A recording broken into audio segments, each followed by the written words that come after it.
Friends, చిన్న complaint రావడం జరిగింది.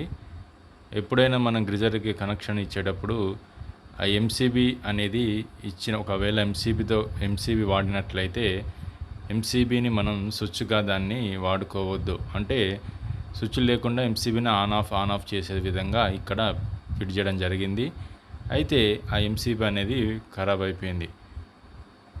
డైరెక్ట్ పెట్టి ఒకసారి చూద్దాం, వోల్టేజ్ ఎంత వస్తుందో చూద్దాం. ఓకే, ఇప్పుడు డైరెక్ట్ పెట్టి చూశాను, వోల్టేజ్ 253 వస్తుంది.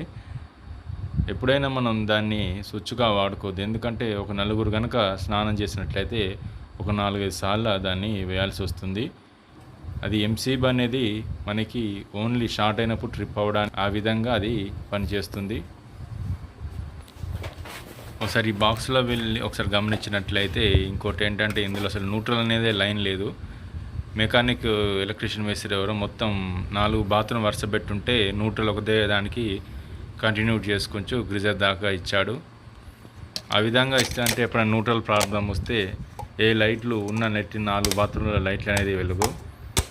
ఎప్పుడైనా మనం గుంజుకునేటప్పుడు దానికి సపరేటు, గ్రీజర్కి సపరేటును, ఆ లైట్లకి సపరేట్ ఫేస్ న్యూట్రల్ అనేది గుంజుకుంటే ఏ బాధ ఉండదు. ఇంకోటి డీపీ స్విచ్ అనేది కంపల్సరీ వాడాలి. ఆ వీడియో కూడా డిస్క్రిప్షన్లో ఇస్తాను, తప్పకుండా చూడండి.